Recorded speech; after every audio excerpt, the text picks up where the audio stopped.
Okay, hello, and welcome to the regularly scheduled Tuesday meeting of the Morro Bay Planning Commission. It's, like I said, it's Tuesday, June 18th, 2019. We're at the Veterans Memorial Building, 209 Surf Street in Morro Bay. We're missing one of our illustrious members, but we have a quorum, so we'll struggle onward. So I'll call the meeting to order, and could we please observe a moment of silence?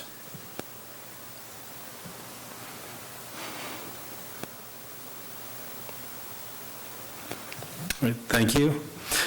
Please stand, face the flag, and begin the Pledge of Allegiance. Ready?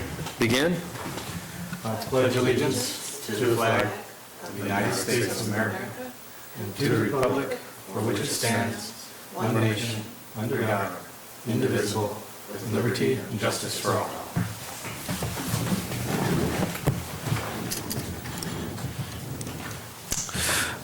Okay, do we have any planning commissioner announcements?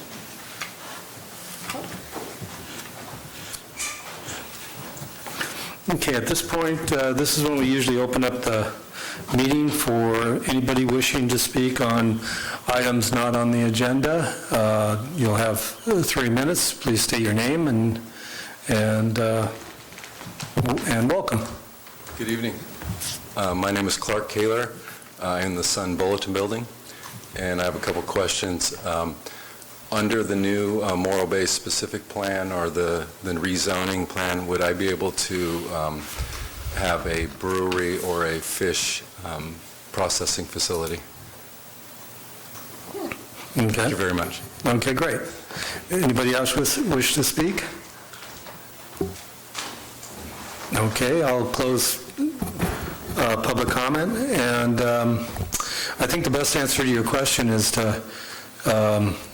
that's the Beach Street specific plan, and I think if going to the Planning Commission and to the counter or set up an appointment, and I think that you can get your questions answered. Scott, would you like to comment on that? Sure. I mean, I don't remember the list of uses exactly, so... Okay. My other neighbors also seem a little bit confused as to what is allowed there and what will be under this plan as well. So I would say, I would suggest, Clark, that you can just reach out to me if you like, and happy to, give you the list of items. I'm looking for some answers, and so are my neighbors. So again, you can reach out and talk to us at staff, and we can give you that information if you'd like. Sure, absolutely. Yeah. You don't know the answer to that? Off the top of my head, no, I do not. So the best thing to do is probably go to the counter or set up an appointment, and then that way you'll get all your answers to all your questions, and they'll be able to give you a good information that way. Right now, we don't have anything to work with, so it would just be pie in the sky. And most of the zoning, going through the local coastal plan and the GP update, we haven't changed much in the way of zoning, what's allowed in different zones. So most of that has remained the same. So I think you'll be comfortable with it. And we haven't got the revised general plan back yet from the Coastal Commission, so this is still a work in progress. We have the draft zoning code online. It's on the city's website, and you can look at the information there. I can give you a link to it if you'd like, or you can simply, schedule a meeting with me, and we can sit down and go over it, and I can show you the list of uses. Happy to do that. Do you know what the uses are currently? This probably isn't the right forum for that. I'm not trying to be obsequious or anything, but it would be better to sit down with the planning staff, and then they'll be able to give you better answers. Some of this stuff is still in flux, so we're still working on it. So how long will you be working on it? And where would be the platform for my neighbors and myself to address? The city website. Find out what we can actually do or can't do on our property. The city website has a version of the the draft plan that we're working on. So you can go to there to look at what's been done so far, but it's still a work in progress. So we still have corrections. There's input from the Coastal Commission, and like I said, once again, it's probably best to go to the planning office and talk to a planner, talk to Scott. They'll be happy to talk to you and happy to explain it there. So, thank you. You're welcome. Okay.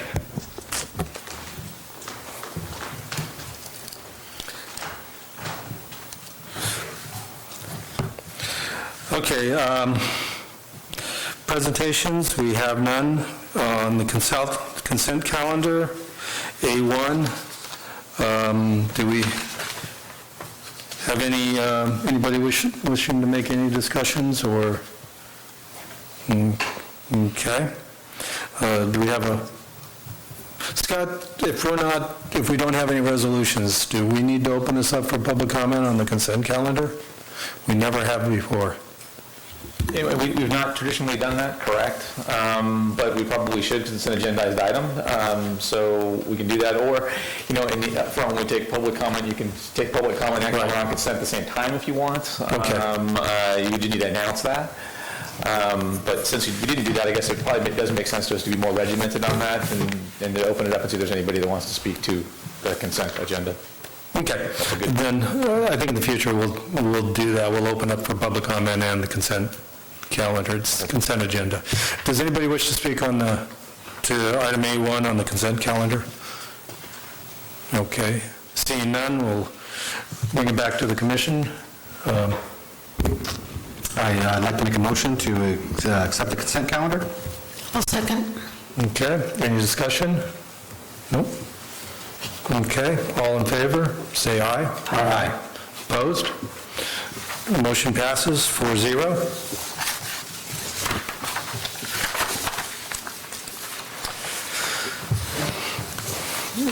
We're on to item number B1, public hearing.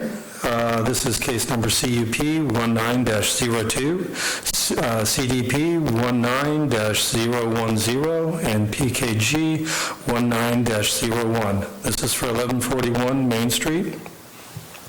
And do we have any ex parte communications? Yes, I met with the architect and the owners and Ms. Hubbard on the site. Okay.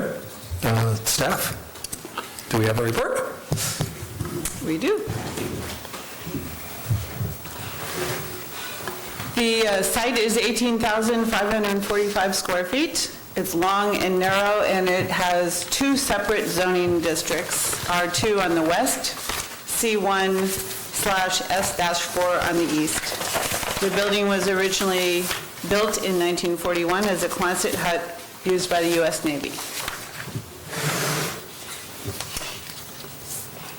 The project zoning is residential, as I mentioned, on the west side and commercial on the east side. Residential is allowed as a secondary use in the C1 zone. The existing building is almost all in the C1 zone. Proposed business uses allowed in the C1 zone are retail that are applicable towards the applicant's proposed vintage auto memorabilia business is retail businesses, personal services, fabrication, minor auto repair and service. Development proposal is to remodel the existing 4,100 square foot building into an 1,800 square foot two-story residential apartment in the back of the building and make minor improvements for automotive-related commercial use in the remaining 2,652 square feet. And the photo is an older photo of the interior of the building when it was an antique store. This is an elevation of the back of the building, and the inset photo is a current photo of the back of the building from the west. The new construction portion of the project is to add a new carport with a deck above for the residential parking in the back and to reconfigure the parking lot to meet current requirements. Property development standards, the C1/S4 development standards are all met by the proposal, And just as of a note, the S4 special treatment overlay relates to design criteria such as architectural, landscape, lighting, signage, and view shed. And architectural is the existing building, so we gotta love it. And signage is not part of this proposal. The R2 development standards, as you can see, are all met except for an existing shop building that was permitted in 1982. That is 3 feet 11 inches from the property line, and they are not proposing any changes to that building. The other exception is the residential parking would normally be required to be covered and enclosed, and they're proposing a carport, so it would be covered. And that really is primarily to keep the light and air at the back of the building into the residential unit. The proposed commercial use is a vintage auto business with retail, auto memorabilia, light auto restoration work, and sale of specialty vintage autos and motorcycles. And this is showing the front half of the site. They're proposing display cars at the north corner, and that would be cars that are not moved on a daily basis, that are there for display. And they also will arrange the front of the building to allow cars to enter into the building. And this shows, because of the configuration of the site and the narrow existing driveway and change in elevation between the driveway elevation and the building, they have a one-way driveway from Morrow, which is the site or the street on the west, to the front edge of the building, and from Main Street they'll have a two-way driveway that it can access the van accessible parking space and the one compact space.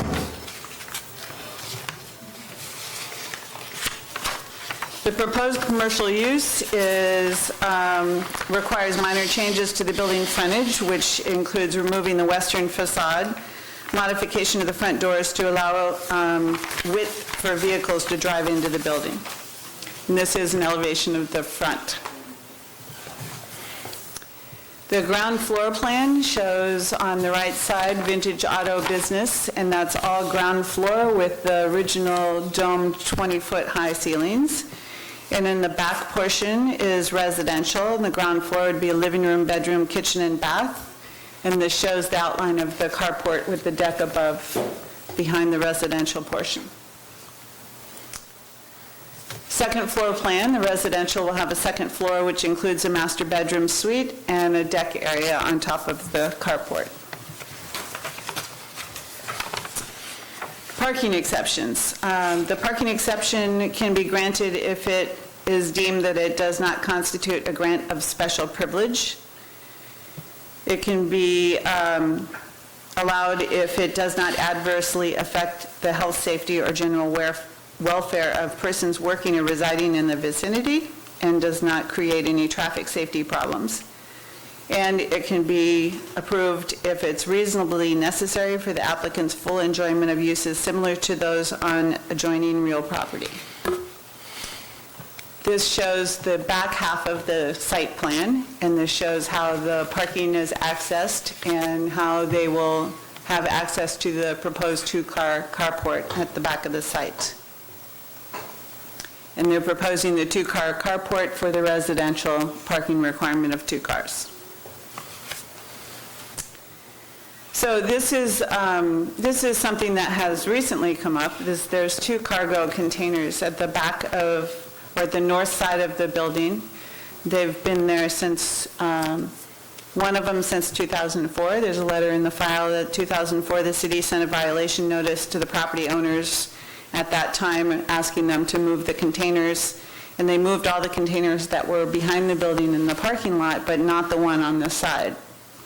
And then if I looked at the historical aerials, another cargo container was added to the north side of the building in 2011. And this shows on the site plan, and this shows in the aerial. And so for your consideration, I'm suggesting you could consider a planning condition. Cargo containers are not allowed in the C1 zone. So I'm suggesting a planning condition that would state that the cargo containers located on the north side of the existing building shall be removed from the site prior to issuance of a building permit. And finally, the staff recommends that the Planning Commission approve the requested conditional use permit, coastal development permit, and parking exception by adopting the Planning Commission Resolution 14-19. Okay, thank you. Any questions? A couple. I'm assuming that it meets the requirement of being a secondary residential unit because it's 30%, not 50%. Yes, in this zone, it says residential is allowed if it's secondary to commercial, and that's been deemed in the past to be 50% or less. It states in the back or on the second floor, and this is clearly in the back third of the property and adds a second floor, but there's no commercial second floor that it's taking away. And could this be considered historically significant and also under the historic preservation ordinance of the city? Seems unlikely, given the fact that there's a lot of Quonset huts out there. Really?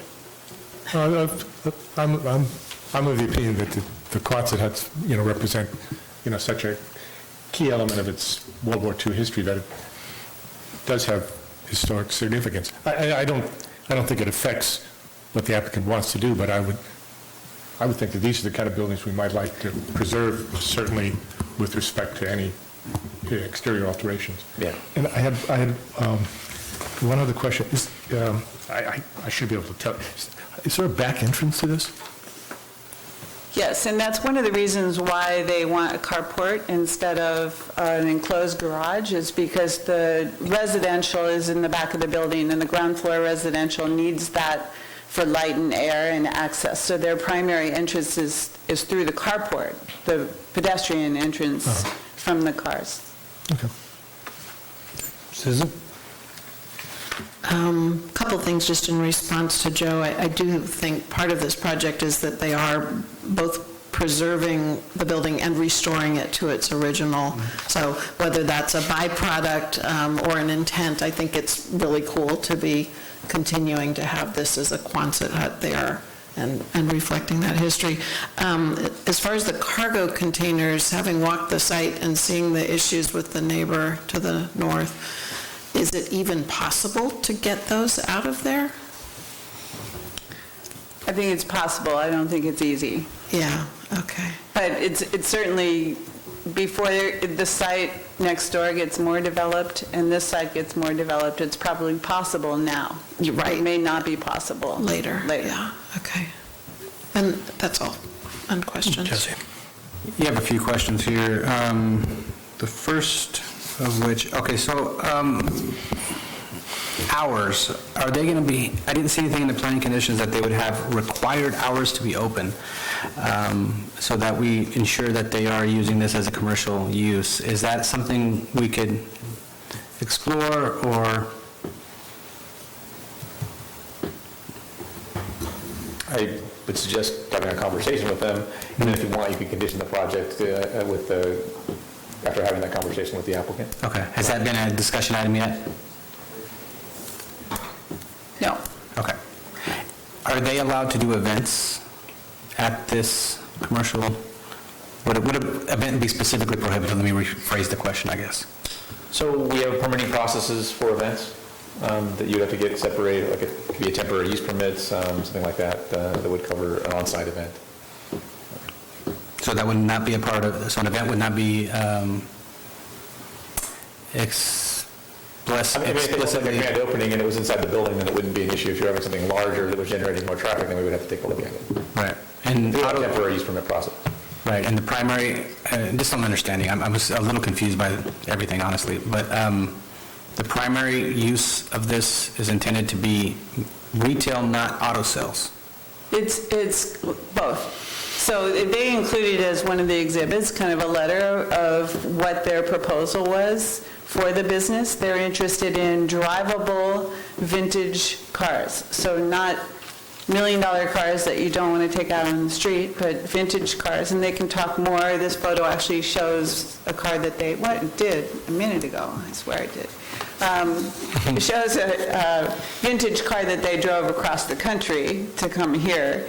So, I mean, I believe that they're going to do a memorabilia store. So the idea is sales of auto vintage memorabilia, some sales of vintage autos, some light restoration work, vintage motorcycles, and they can expand on that. Okay. Does this project require a precise, or is this a concept plan, or are we on a precise plan? This is commercial, we usually go through concept and precise plans. We only do that for properties over an acre. Over an acre? Okay. What I didn't see on here was landscaping, stormwater management, lighting as per se.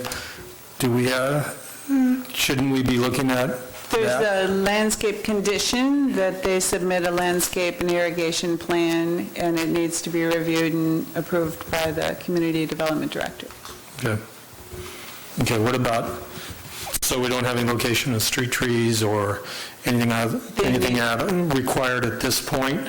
They need to work with Public Works. I mean, their frontage is going to be challenging, so Public Works has conditioned them to do street, sidewalk, driveway improvements to the city standards. I think those standards are going to have to be flexible because of the topographic conditions along the street. Yeah, we have a lot of pavement on that site. And there's a lot of slope. So will they be required to limit the runoff from that pavement onto Morrill Street? I would need to check Public Works condition. I mean, typically it has to go towards the street. They are bordered on two different streets. So I didn't see any mention of retention basins or subsurface, drainage pits or anything like that. Is that going to be a requirement on the landscape plan? That's kind of why I would have liked to have seen a landscape plan on this. I think Public Works will review the site drainage. I mean, I think basically it was an existing site and they're moving into an existing building, and we didn't condition them to tear up pavement. If they move the cargo containers, they have 16 feet setback on that side of the building that could be landscaped. Okay. And the project is conditioned to provide a stormwater management plan.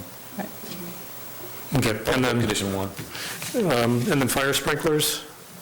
They're required. Okay. Thank you. One last question. So, I'll wait for the applicant. Any other questions for staff? Okay, at this point, we'll open up for public comment, and typically we allow the applicant to speak first.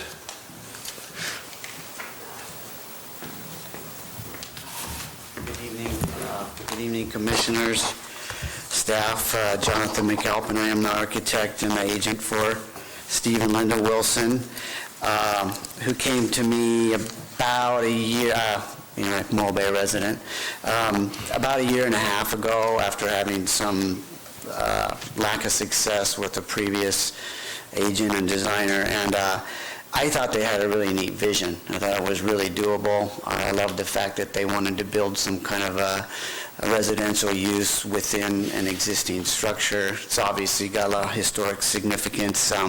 It is not listed on the historic register of any type. In fact, from what we know, it was moved there from a previous location, so that's not where it always sat. It may have been on the Embarcadero, but it was Army Corps of Engineer building from, the 1941 development here in Morrill Bay. definitely not used for personnel, for barracks. It was likely some kind of warehouse or vehicle storage, just looking at the scale of it. But it's been there for a long time.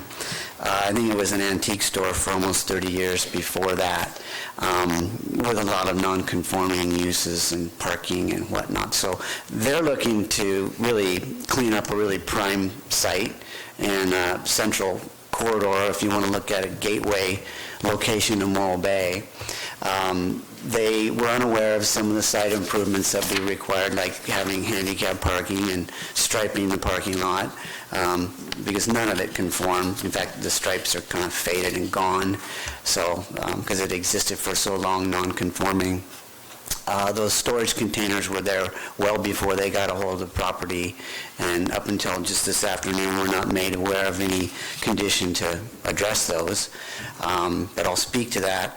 But as far as sort of the viability of their business, they weren't looking to create kind of an exclusive car room, showroom, kind of like it said, it was a newspaper article in the Estero Bay News a couple weeks ago.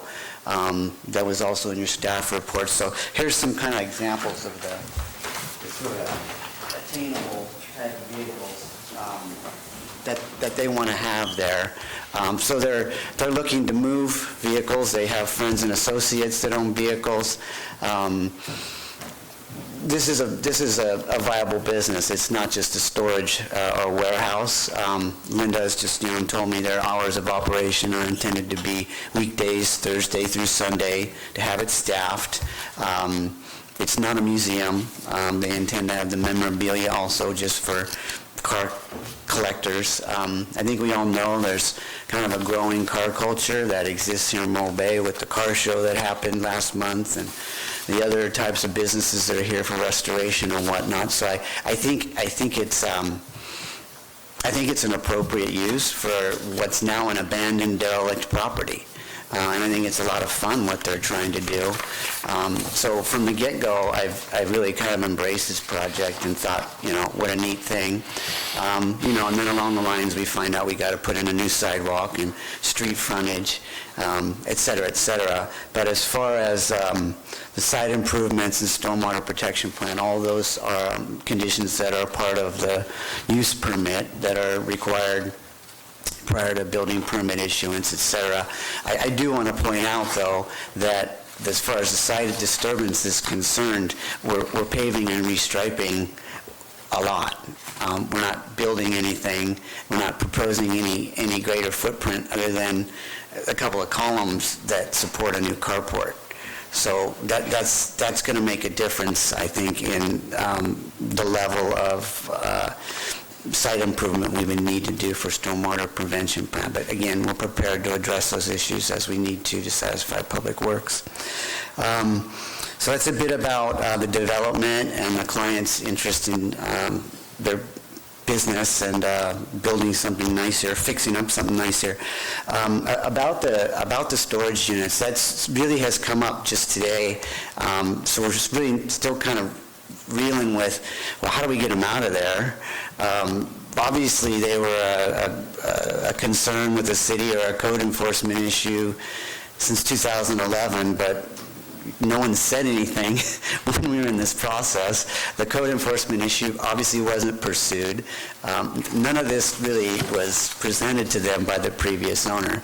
But that being what it is, I understand that it's a non-conforming use. If storage containers aren't allowed there, then they're not allowed there. But what they serve for the Wilsons is storage for, right now, one of their vintage vehicles, furniture that's going to go into the future residence, and they provide a really efficient, weatherproof storage. If they have to be moved, they're going to need to be craned out from probably the property next door, and we're really still not sure how the one on the Main Street side's even going to get out of there just because of the dimensions of it. So it presents a set of problems. Be that as it may, I kind of want to beg the question of, well, storage containers aren't allowed, but we have a zero side setback over there. We could build some other type of storage structure. Or we could leave the containers. And meanwhile, everyone's repurposing containers to build houses. So we're supposed to take these things, move them at cost, throw them away, sell them or get rid of them, and then go back and put in some other type of a legal structure. So it's again, we're still trying to get our heads around what's the best solution here, and does it really make sense that we're asked to remove them? Because we're going to need storage of some sort that we could legally put in, even if it's not a part of this permit process and this entitlement. So that's about as much as, we've got our heads around it to this point. It seems like the code's sort of driving the issue here as to whether or not storage containers per se aren't allowed, but storage would be. So anyway, that's as far as I could, carry our end of that discussion. I'd like for you to consider maybe some other alternative. In this case, it's an exception, even possibly for those containers, because I guarantee you they're fireproof, they're weatherproof, they're sturdy, and they're going to be, tough to replace something that's efficient. But anyways, as far as the rest of the conditions and the project description, we have no issue. We're hoping that you do conditionally approve the project tonight. But would like to give some consideration or discussion to this really recent issue with the storage containers. Thank you. Okay, thank you very much. Would anybody else like to speak? Please come forward. Sounds like a good plan to me. If you have to get rid of those containers, I'll remove them for you, no charge. I'll take them myself. Yeah, I appreciate people coming to this town, investing their time, investing their money in a C1. And I have a question. What is the zoning of that location going to be under the new plan? Okay, thank you. Did you answer that question? No, we'll take the rest of public comment first. Thank you. Gary Johnson, resident of Morro Bay, and I live on Morro Avenue, diagonally across from the place, and it really looks like a neat project. I'm all for it. I think it'll be a big improvement, what it looks like now and what they're going to plan on doing it later. With that said, there's always that but. We live on Morro Avenue, and we have apartments and all this, and we work it out with the neighbors that, like if they want to park in front of our place, we have 100-foot across, and sometimes it gets out of control. Cars will park there for a week at a time, and it's very rarely that happens, but I would just welcome the Wilsons to the neighborhood, and if we could have some appreciation about parking. I know it's public parking out there, but as long as it's agreeable, then, we could work. Hopefully it doesn't become a parking issue out there, but I don't know how much traffic will be happening, but anyway, welcome to the neighborhood. And since I am a car buff and I belong to the Morro Bay Car Show, I'm all for old cars, and I'll probably be over there quite a bit. So anyway, as a neighbor, we're all for it. So anyway, thank you. Great, thank you. Yeah. Anybody else wish to speak to this item? Okay. See none. Do we have any? Just a second before we go to questions for the applicant. Scott, do you have an answer for the gentleman on the zoning on this post? The draft zoning map as it is community commercial. Okay, great. Thank you. So would this be allowed under the new zoning plan? It has similar uses. I don't know that off the top of my head. I don't have it in front of me. Yeah. I think we can safely assume that it wouldn't change. So, okay, questions for applicant? To Susan? Considering the storage containers, which sounds like one of the bigger issues now, it reminds me of a children's book called Mike Mulligan and his Steam Shovel. I don't know if anybody remembers that. It's from when I was a kid, or maybe before, maybe the 40s, maybe from when the Quonset hut was built. Basically, Mike Mulligan comes in and digs the basement to a building, and he digs so well and so fast that he can't get his steam shovel out. And so there's this big issue, well, how do we get him out? You know, Mary Ann is the steam shovel. And so they build around Mary Ann, and she ends up being the boiler system to heat the whole thing. It's fabulous. You guys need to, clearly you're not well read. Mike Mulligan and his steam shovel.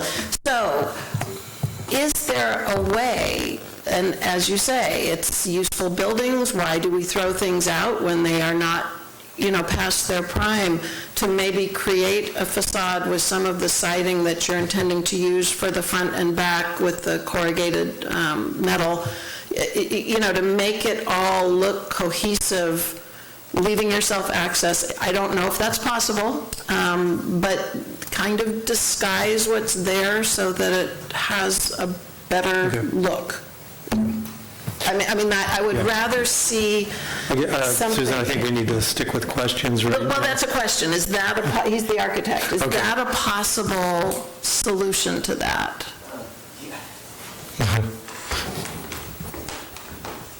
Absolutely. If we were to put in a new structure, it would probably be corrugated siding.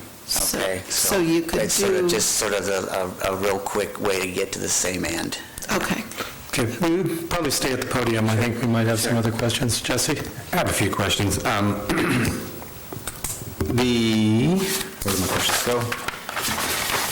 Okay, I'm assuming in the resolution here, so we're talking the building, the fire department conditions number 2. I'm assuming that it was a mistake to say an NFPA 13D fire sprinkler system, because I'm hoping we're getting a fully sprinkler building. Yes. And it'll be NFPA 13? Yes. All the way through? Yes. Okay. Right.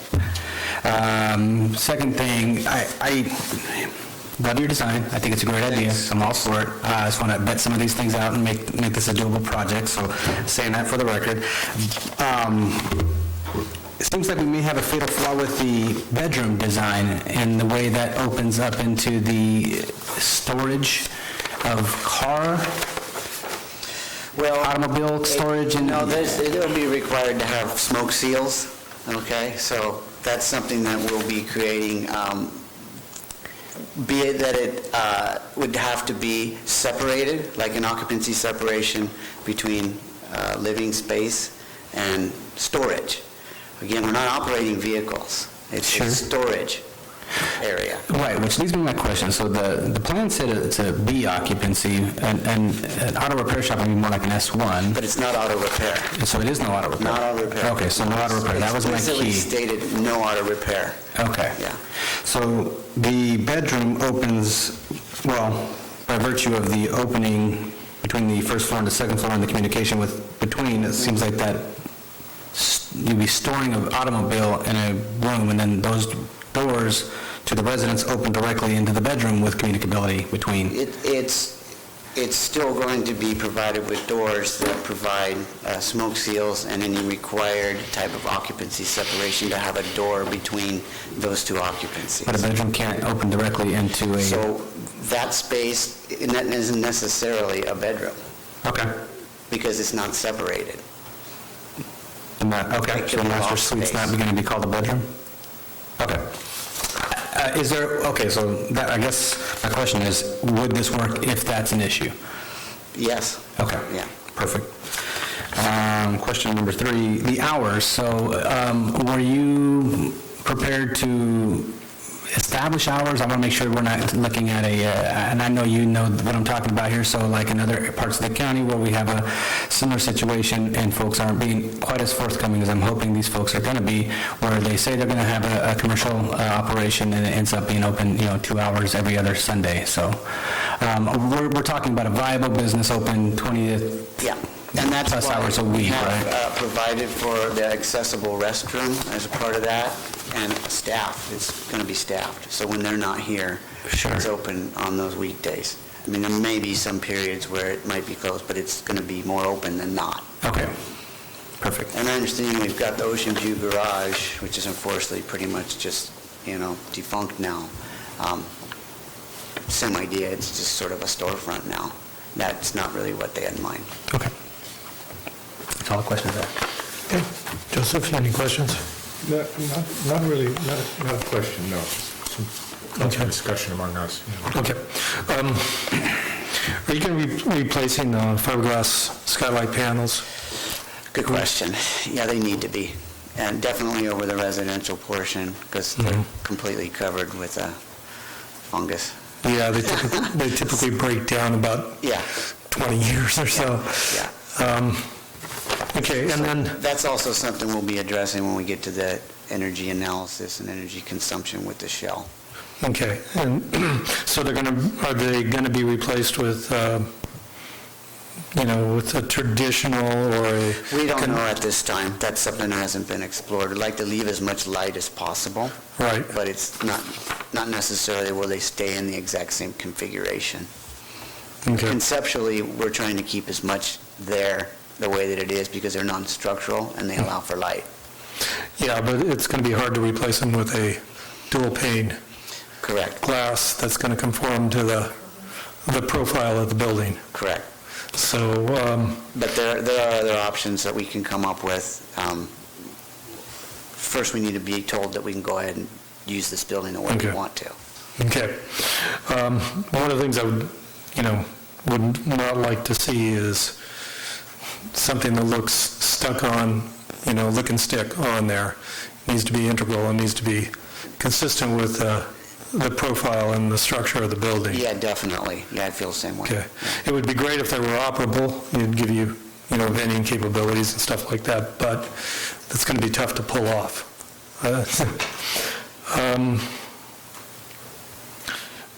So about the sprinkler systems, are they going to be separated into a residential and a commercial sprinkler? It would need to be. I believe Jesse probably knows better than I do, but yeah.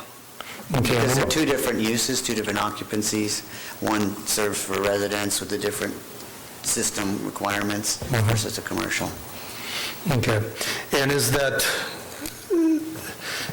I was concerned also, and Jesse brought it up, is that second floor bedroom, is that a railing or is that a full height, glass wall? I think probably a better title for that space would be as a mezzanine or loft.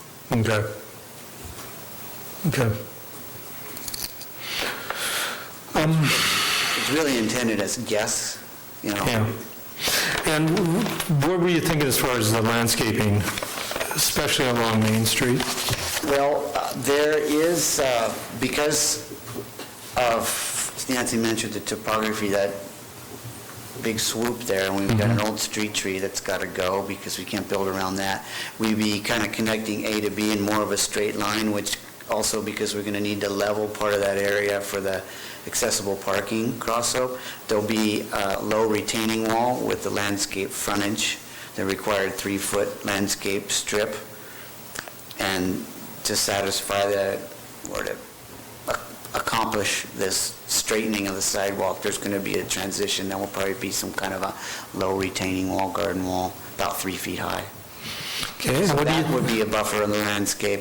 We haven't specifically addressed landscape throughout because, again, in our view, we're restriping an existing paved lot so that it conforms. Okay. And then what do you think it would take to shield or visually shield the containers from Main Street? Well, right now, there is a gate, wooden gate, and in our conceptual, the presentation drawing, it shows a corrugated, and I think that's kind of a natural choice given what the Quonset hut material is. That's just exactly what Susan's suggesting would be our first gesture. Yeah. It's just to cover them up with something that's a compatible material. So the gate you're proposing would visually... The gate is proposed to be new corrugated. So And it would visually block... from the street. just From way the that it is street, now. You don't see them from the street. You have to walk all the way around the corner of the thing. There's a chain link fence that's got a vine growing on. I mean, they may be there, but they're pretty unobtrusive. But again, if they needed to be, dressed up so they don't appear like containers, I don't think that's an issue. Would they, what is their condition now? They're in good condition. They're airtight, so that's where Steve has a couple of vehicles, or had a couple, has one, and they're in good shape. If they're allowed to stay, would they be included in the sprinkler system, the fire sprinkler Now, system? that I don't know. Because usually you don't have to sprinkler a garage, and that's storage. So that's not something I'm prepared to answer. I don't think it's insurmountable if they did. Is there power to them? No, I don't believe so. Yeah, there is? Okay, yeah. Okay. All right, any further questions? One other question. It looks like you would access the parking from Morrow. Will there be, and I know we're not dealing with signage here, but is there a way to indicate at the front of the building that you would go around to Morrow to park in the back? Or? Well, yeah, and it's because of the existing configuration, the structures that are there, the narrow drive access, the fact that we're trying to maneuver into a parking area behind the residence. Signage at the front of the building that says one way. Because from the front, you wouldn't readily know that it's diagonal parking facing the other way. We're not expecting a flood of traffic through there. There are going to be people coming, stopping for a short period of time, for an hour maybe at the most. But signage should probably take care of that. Okay. Okay, Jesse. I think I lost my question. Oh, signage. Would the applicant be opposed to a signage requirement for the commercial use? And I say that because we want to make sure it looks like a commercial use. It's a business, right. We did show on the elevation, sometimes Right. they've come up with the name, the Daily Driver. It's just a matter of going through and getting a sign permit that accomplishes that legally. Sure. So would the applicant be opposed to a sign requirement, like say within 6 months of? Oh, I don't think so. That wouldn't be a problem, yeah. I mean, they're going to be open for business, they're going to want a sign. Sure, perfect.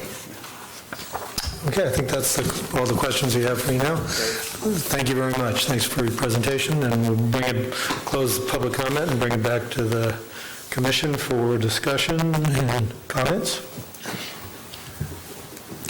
One specific to this, I understand, with respect to the storage containers, I suspect that the real intent of that was one of aesthetics, and that whatever time the ordinance was passed, they just regarded storage containers as ugly and a blight on the environment. So I think it could easily be cured by just some kind of a facade, and I like the idea of it. I think that I don't personally see a need to remove these containers, especially if some sort of replacement is ultimately going to take their place. The other two thoughts are kind of more of a macro look. Again, the idea of this being an historical building, and I would hope that when that provision comes before us, that we make sure it's broad enough to sort of encompass these kinds of buildings. So that being said, there's a good chance that this building will be designated a historical building, and that's sort of notice of that. So you may want to think about that, because there are advantages and there are disadvantages to the owner of having a building that might have historical significance. And then the other thing is, and I believe you're completely sincere in your intent to start a much-needed business, and I love what you're doing with the building. But I can see a scenario where the business might not be as successful as we'd all hope it would be, and I could envision a scenario where it became a residence and a hobby, and then we would have this prime commercial space now occupied by essentially an 1,800 square foot apartment. And I believe that's not your intent, but I wonder if there is some way that we can either safeguard that doesn't happen, or take some precautions that isn't a possible scenario. I'd like that not to happen. Realizing you can't force somebody to keep their doors open, I understand that, but I just wonder if we might not think about what we might want to build into this. Well, there could be a condition on there that commercial space is not used for habitable occupancy. but then again, it becomes it becomes... Hobby site, it could be a hobby site then. Yeah, I don't know if we can force somebody to stay in business. I know. Yeah, no, of course not. And I'm really at a loss at this. I can cite the problem. Right. I don't have a cure. Well, let's talk about it. That was my biggest concern coming into this is, I mean, exactly how you phrased it. I would have phrased it differently and probably sounded like a jerk, but you did perfectly, so, yeah. We had that happen at the old Cotton Ball site before it became Treasures, where somebody brought in his collection of motorcycles, and they were fabulous, but you weren't even allowed to go in and look at them. You just sort of looked through the windows, and I don't even remember how long he was there, at least a year or two, I think, with these.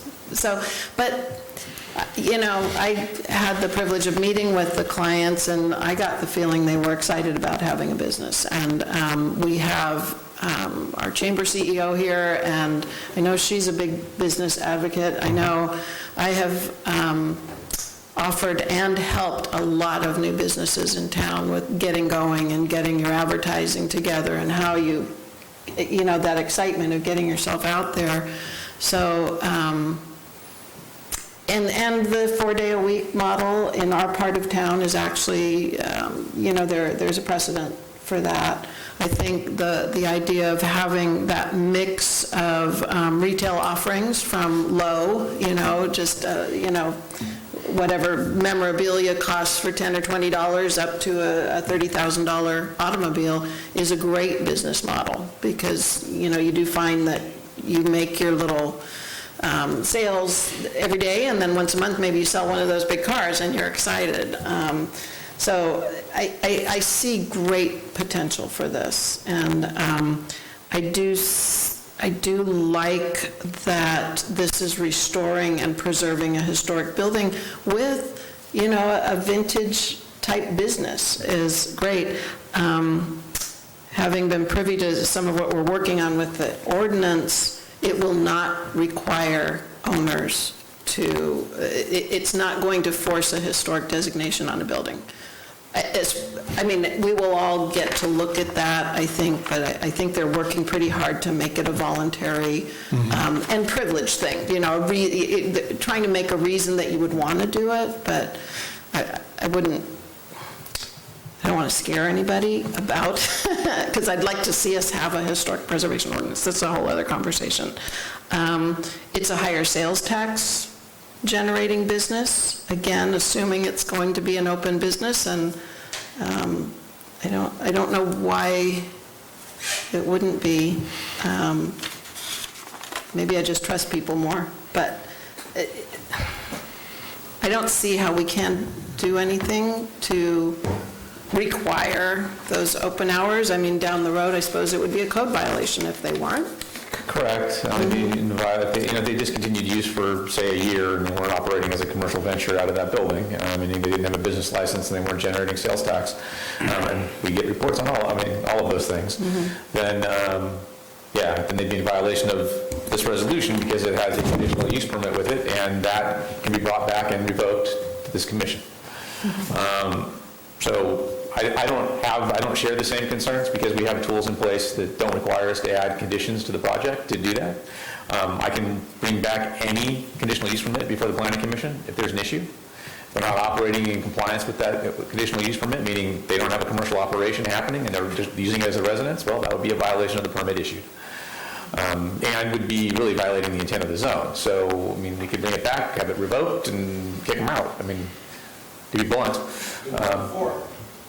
So Scott, would it be helpful to have the commercial space be conditioned as non-residential, as a non-residential usage, or? It is. It is by the permit in the plans. Okay. So any encroachment or any change would be a violation to this permit. It's why it is a CUP. The CUP is to pick up the use and to add special conditions. We could certainly add all the conditions that you're talking about. If you wanted to add them, that's fine.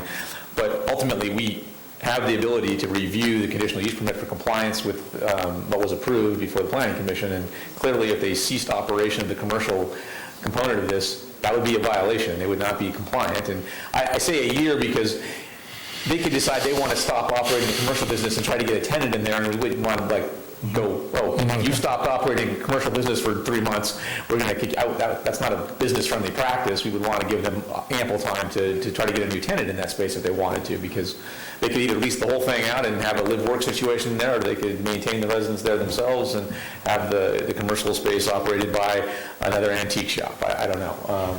But those things are, again, because we're doing a resolution and it describes what the use is and you have the plans, I mean, they're sort of locked into those things, and if they're not doing what's in this, then we have all the ability to bring it back.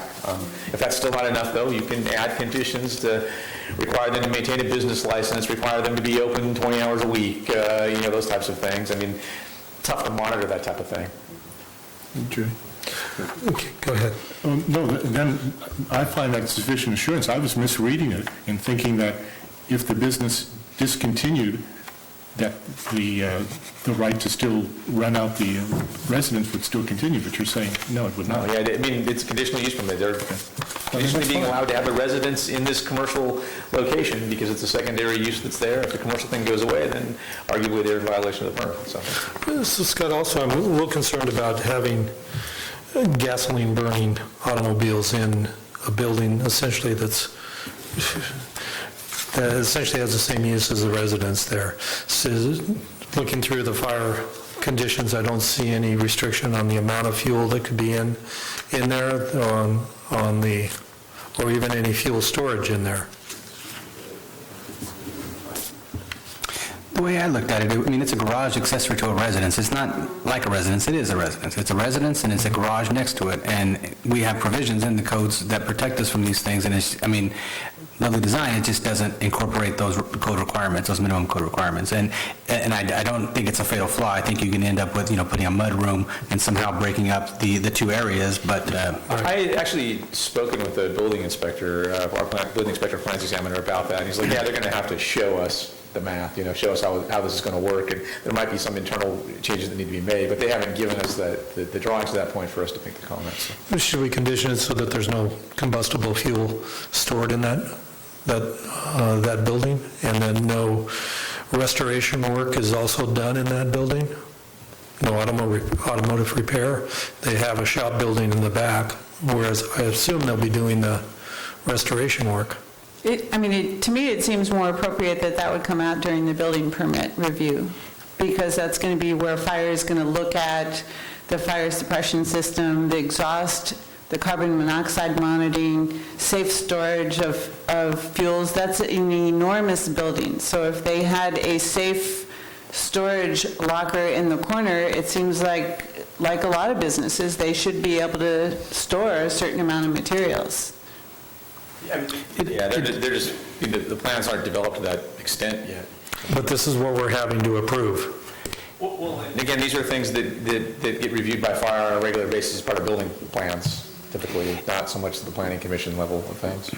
But it doesn't seem like, unlike a car showroom, where you have cars parked in a B occupancy, and you don't have a residence accessory to it that opens directly into a bedroom. So that's kind of where I'm getting a little leery, quite frankly. So I just don't know if it works. I mean, it may, but it may require some significant rework that maybe doesn't appeal to the applicant. So that's kind of where I was bringing that up. Yeah, it seems to me like it would require automatic 1-hour fire doors automatically, closing and latching. All these things are building permit requirements that go through to comply with the building code requirements, and it's not really the purview of the commission. I mean, we're talking zoning code, municipal code requirements, those types of things. We don't have structural drawings in front of us. We don't have that evaluation in front of the planning commission at this point, so we're sort of delving into an area that really is not the authority of the planning commission. So it seems like the main things we were asked to address is carport instead of garage. And then what are we doing with the containers? And then, of course, is this an approvable use in that district?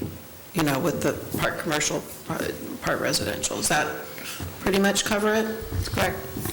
Yeah, I mean, all the issues that you raised are good issues for us to look at. There are things that get looked at various stages of the proposal.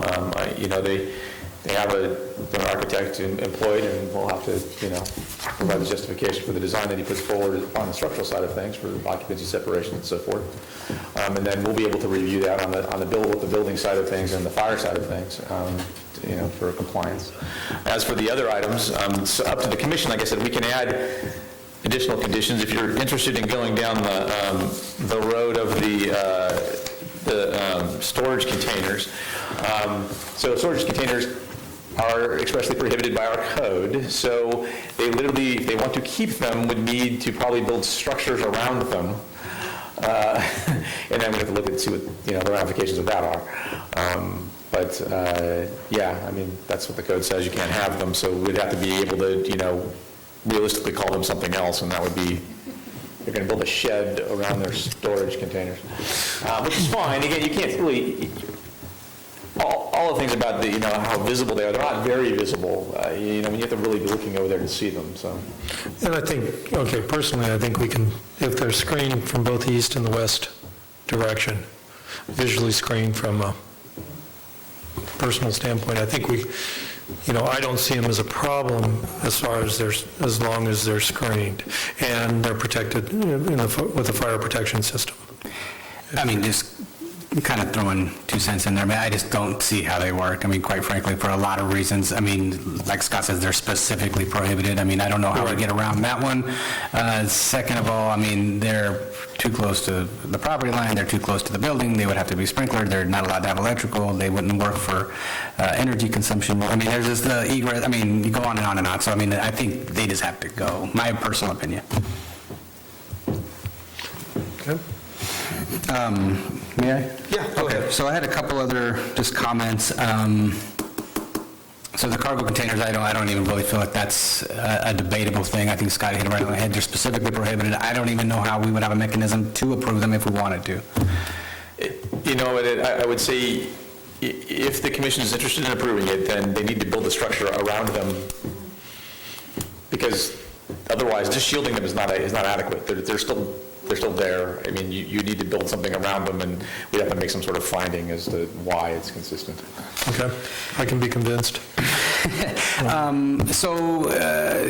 As the winds blow, different development directors, different city councils, different owners of the building, I want to give whoever's looking at this in the future a little bit of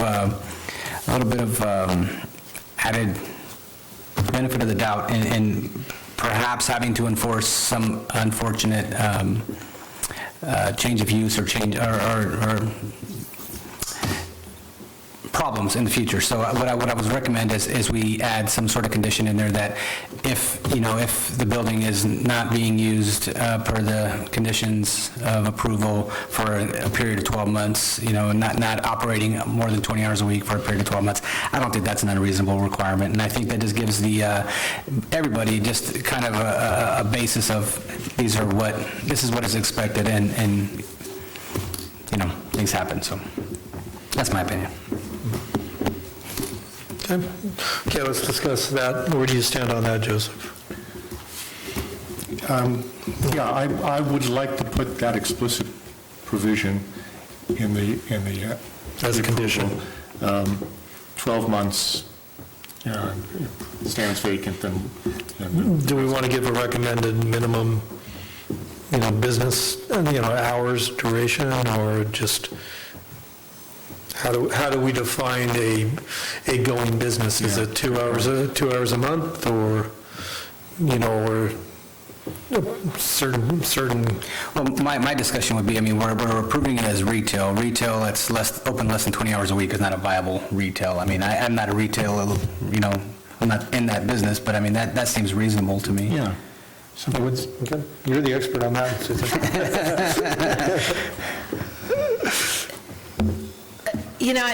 I don't know if we're straying into things that we can't actually do, because, again, as a business owner in a district that has, a lot of closed-door businesses, I call them, it's frustrating, and I would like to see us have regulations that say you have to be open 24 hours a week. I would like to see open doors and retail and restaurant and that sort of thing, but And I've seen a lot of property owners sitting on buildings empty for a long time, and it's really frustrating because open, active businesses create a vibrancy that creates more activity for everybody and more going on. So,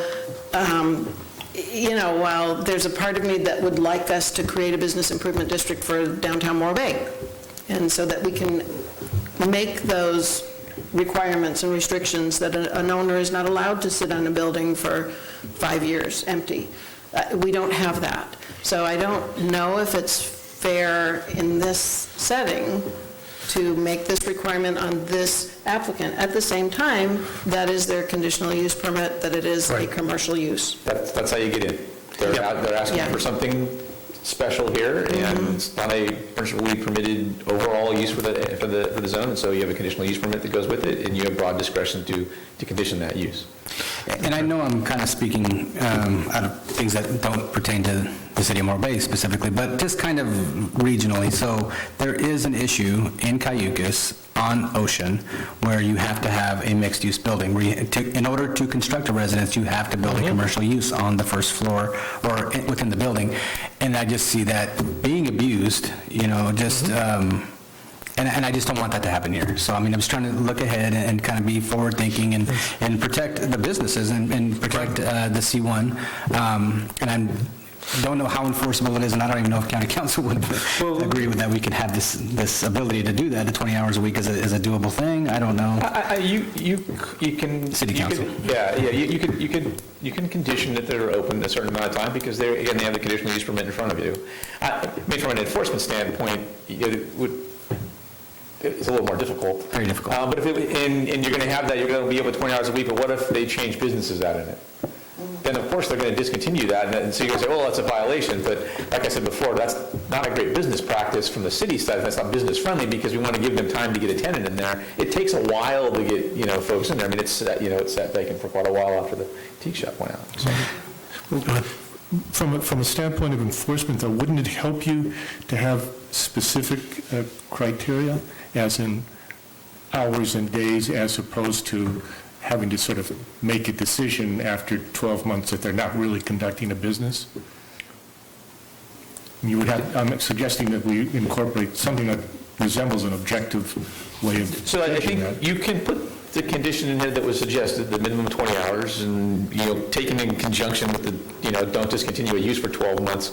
We have to infer in there that, that 20 hours a week doesn't count if a tenant's gone for the commercial space and they're trying to find somebody. I mean, the city has to be reasonable in those types of things. Yeah. It's not the immediate that, you're not complying with that piece, so you're done. It really, if they get it together. No. What I was saying was if they're not open for 20 hours a week minimum for a period of 12 months, so like not that next week, so like, so February, and then June comes around the next year, they're still not open. Well, come on, and I get everything's got, you would have you would have a lot of discretion in order, you wouldn't have to be letter of the law on these conditions, but I think it gives us some objective expectations of what the city should be seeing for that site. So I think it's worthwhile. You likely would get brought forward, as part of the process where the use has been discontinued for well over a year, probably, is when it gets brought up.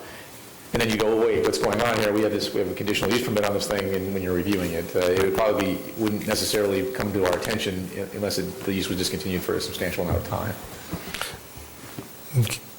Okay, so we've got the condition for a minimum operable hours. Do we have any verbiage on that we can discuss? Or Scott, do you want to develop that, or as a condition? We'll do it based on what was said. I mean, we can add a condition that the applicant shall be required to maintain open hours a minimum of 20 hours a week, and that the commercial use cannot be discontinued for more than 12 months. I mean, we can sort of craft that basic condition. Okay, so we got that issue. Where do we stand on the storage containers? I'm swayed. Usually I take the stance of, the law is, the ordinance is, and we should live by it. And I could be persuaded to that easily now. On the other hand, the practicality of what the applicant and his representative said about they're going to replace the existing than another. But if we're really serious, and the fact is that we have to entirely surround the existing storage unit in order to make it acceptable, then I suspect even the applicant isn't going to want to do that as an alternative, so we're back to getting them out of there. And I suppose the simplest is the best. I mean, the city ordinance says that they shouldn't be there.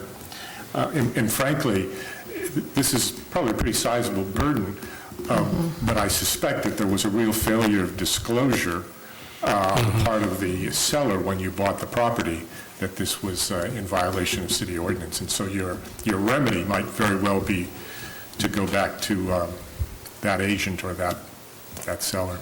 So I would say probably we should have them removed. Susan? Boy, it's a tough one, just because having seen the site and the challenges with getting anything, I mean, there's literally not a way that I could see to angle them out and down towards Morrow, and I don't know that they could get out the front, and the neighbor to the north is apparently challenging in some ways in terms of not responding to calls and things, so whether they could have access through that property to be able to lift them up, and I don't know, Or maybe they should just be demolished. well, that's what I wonder. Well, that's a tough one. Dynamite It is. space. Yeah. I do wonder how hard it would be to frame in around it and, create build a shell of a building around. Can I give a common sense I don't thing to know. this? Yeah, let's go. They got them in there. Yep.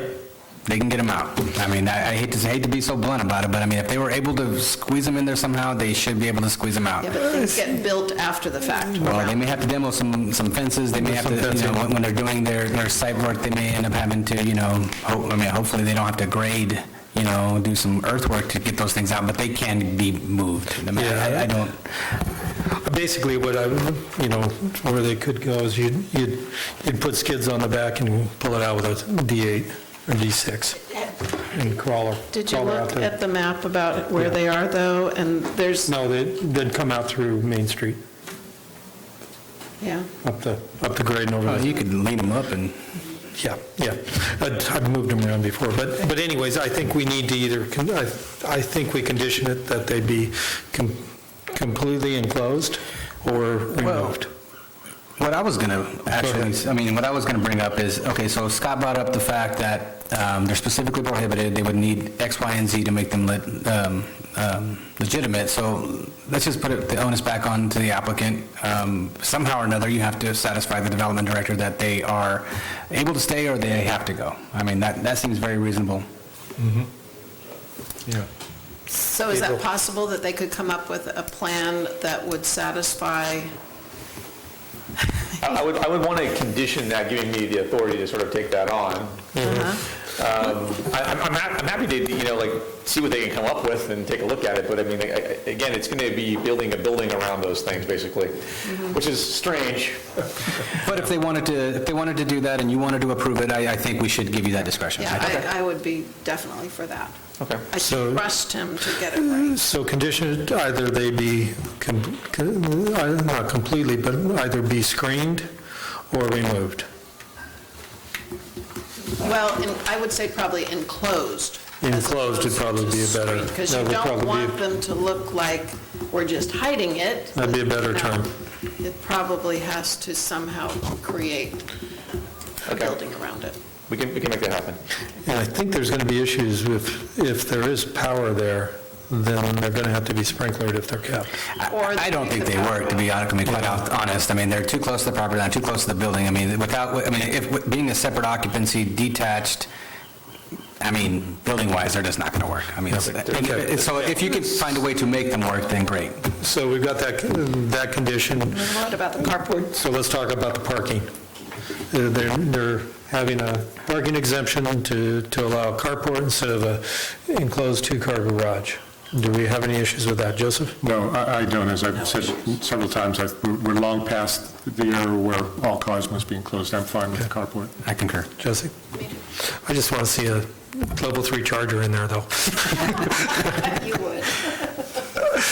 Okay, so those are the main, do we have any other issues that we need to address on this, Scott? Or Jessica? May I ask one last question? The existing shop that's detached by the Right. proposed new angled parking, nothing's happening with that, I presume, No changes are being made. The owner plans to use it as his shop, as a personal residential shop? a personal shop.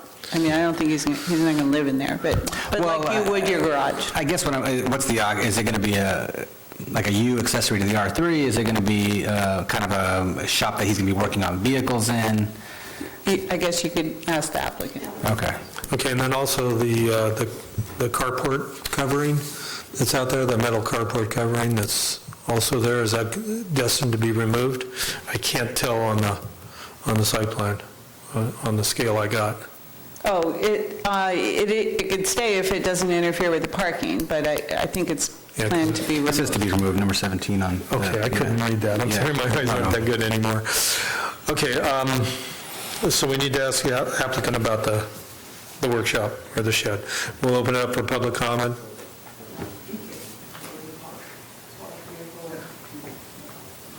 Essentially, it amounts to waxing the cars or changing a tire.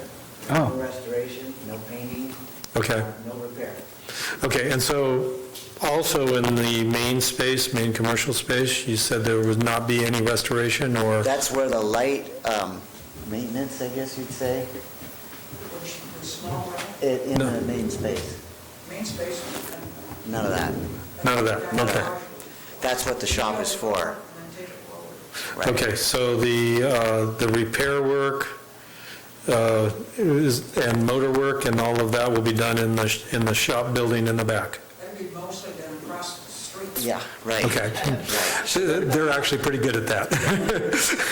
So- That's right. Okay, anything else while we had public comment open? Nope? Okay, thank you very much. We'll close public comment back. Okay, I think we got, somebody want to make a motion here on this? I'll give it a whirl. Okay.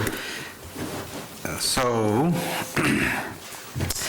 I move that the Planning Commission formally approve Resolution 14-19, conditional use permit CUP 19-02, coastal development permit CDP 19-10, and parking exception PKG 1901, with the added conditions of satisfying the development director that the cargo containers must be removed or rehabilitated in accordance with zoning standards, Yes, got it, that's right. and that an additional condition be added that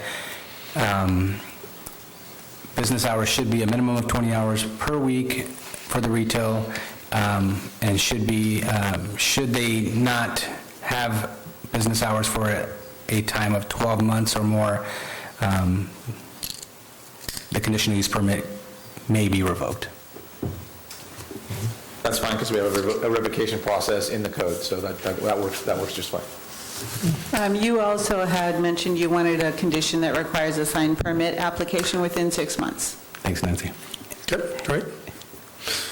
Okay, any discussion? Do I need to say that? Do I need to say it, or? Okay, and that we add a condition that a sign permit advertising the business be installed in a period no later than 6 months after final of the TI? I would probably have them submit an application for the building sign within 6 months of the approval of the planning. Okay, so that the sign permit be applied for prior to the issuance of the permit. Is that am I hearing you? Prior to the issuance of the building permit. Correct. Yes. Okay. Okay, do we have a second? I'll second. Okay, any discussion? It's a great project. Yeah, no comment? I think, okay, can you call for the vote? Commissioner Stewart. Aye. Commissioner Barone. Aye. Commissioner Ngraffia. Aye. Chair Lure. Yes. And I just want to say welcome welcome to Morro Bay. Sorry to put you through the ringer, but this is part of our job. And I really hope that you have a viable business. It'd be great to see something good going there. So thank you.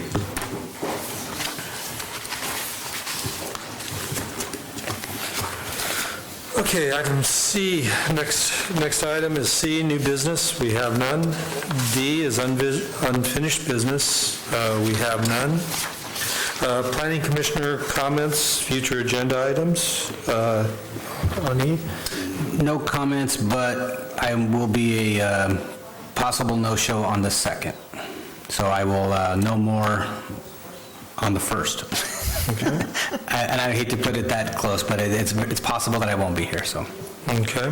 And, Scott, just a question on this. All the work that is it Southern Cal Gas or PG&E is doing down there on North Main Street, is that a brownfield rehabilitation, or what do you know what they're doing there? So underneath the power poles, there's a gas site? Yeah, they're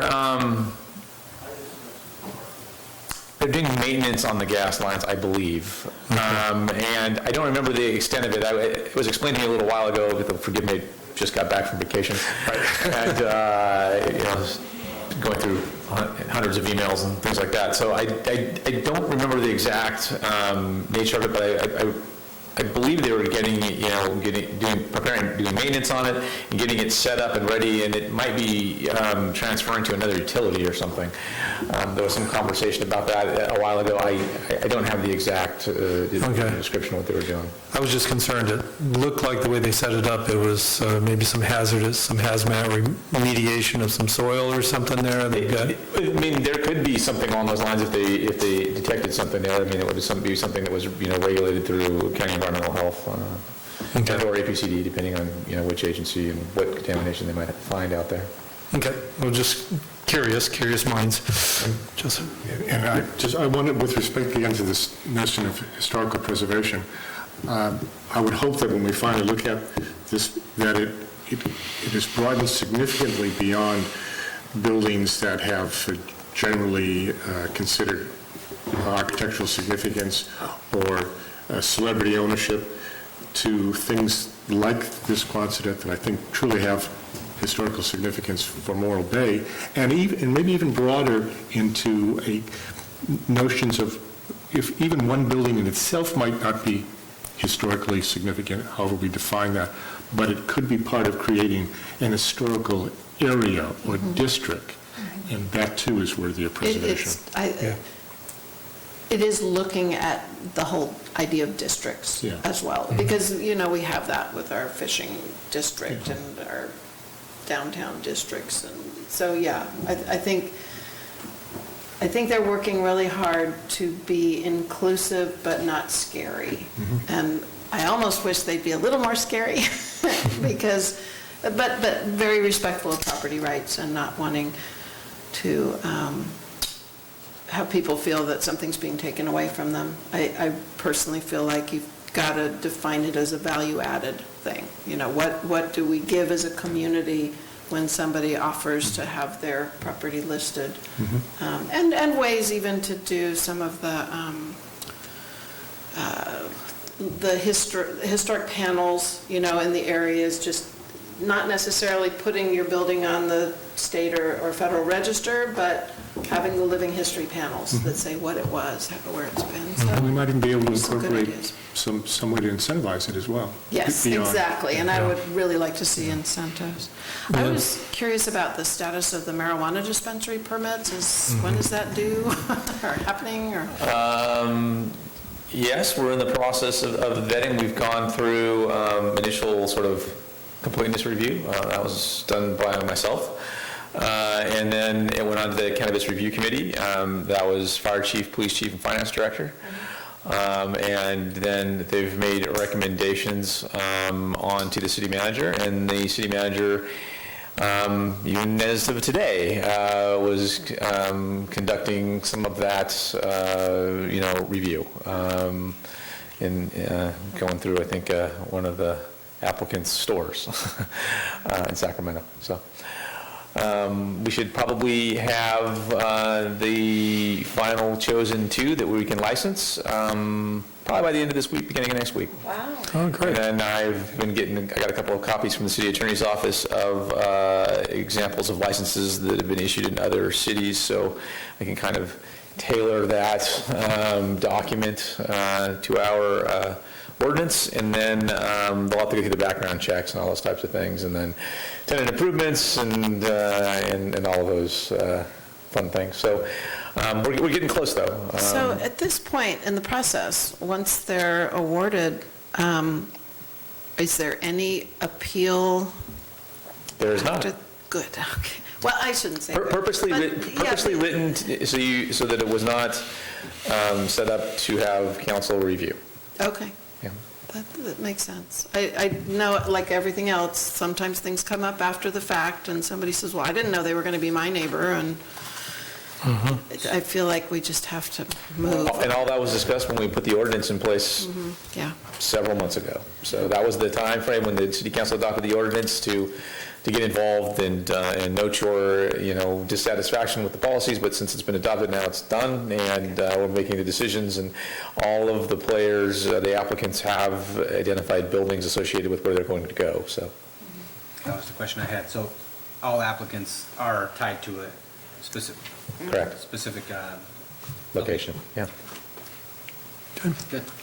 Okay. Been an enlightening process.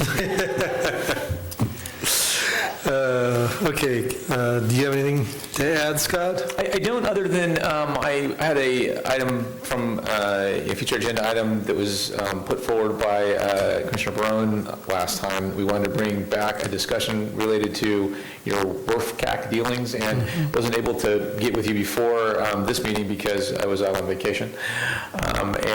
So we still need to do that. I said I was going to get in contact with you and hadn't, just because of that. I was scrambling around getting ready to leave and wasn't able to get it ready for this, but would like to.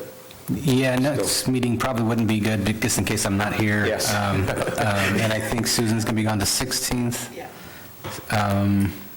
But no urgency. I just wanted to give the commission a chance to talk about it in a public forum, have some discussion about it. I know it's on everybody's mind. So where are we in the process now? Just, I don't know how much we can talk about without it being agendized, so I'll leave that up. no, not to talk about it, So, just to give Commissioner comments, you're actually a liaison from this board to that board, so you can give a generalized update as to, what the last thing you guys were talking about was. You can do that. Oh, I missed the last WRF-CAC meeting, so I don't know if I'm the best one to do that. So why don't we... We'll let that one go. Glad I put you on the spot on that. I think I'm done with my comments now. Okay, now that we got that settled. Okay, so at this point, we'll adjourn, and we'll adjourn to the next regularly scheduled Planning Commission meeting at the Veterans Memorial Building at 209 Surf Street on July 2nd, 2019 at 6 p.m. Thank you, everybody.